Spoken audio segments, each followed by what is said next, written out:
Hey guys, Scott here, and today I want to give some advice from the upper echelon of the elite DBD Illuminati. These are secret missives that have been forged over time between elite killers of the game.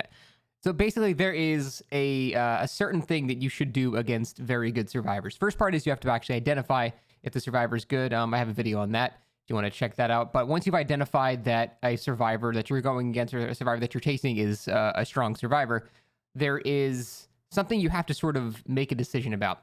And the thing is, the main thing that works against these survivors is doing no mind games whatsoever. It's weird that it's sort of a bell curve relative to skill in how mind games and stuff actually work and how often you should employ them.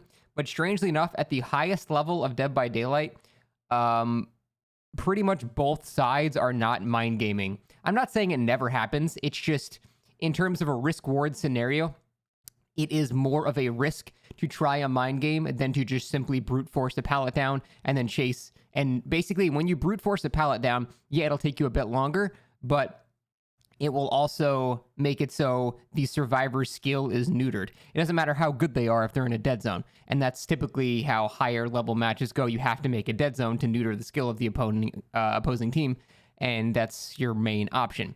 But until that happens, trying to do like fancy stuff against really good players more often than not will not go in your favor.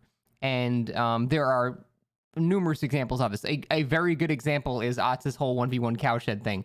Now, Otz is an extremely good killer, and you'll notice the chases in which that he took the longest to down the opposing survivor. He would try, some amazing 5,000 IQ programmed, moonwalk, pause, some crazy tech like that. And as he was doing all these things, the survivors were just running across the map in the other direction.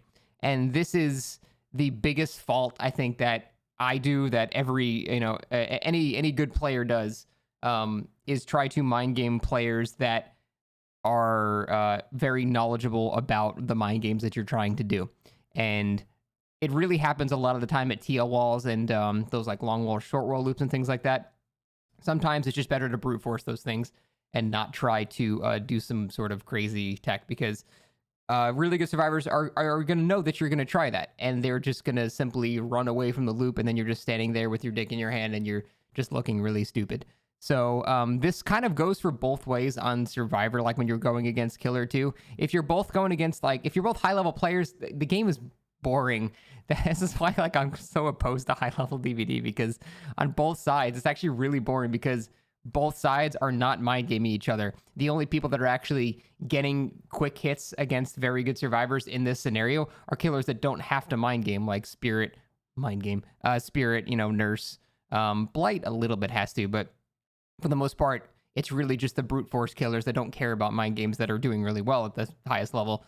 And that is the reason, is because like a good survivor will always sit in a position where they are basically accounting for both options that the killer can take. Now, they might not be as efficient as someone that's more daring and tries to get more loops out of the pallet, but they will sit in a corner that makes it so no matter what the killer does, you can't hit the survivor. Even if they lose a loop because of it, you're still not going to get a hit.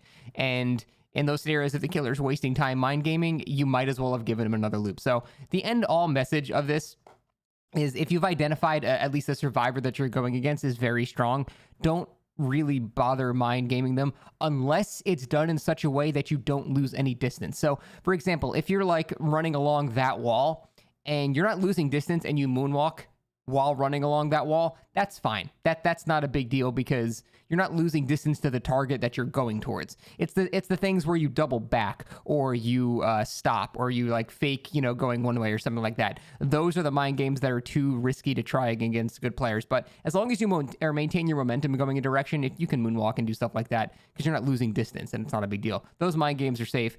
The other ones I would not recommend against good players. Brute strengthening or brute forcing something down is typically the safer option when you're going against good players.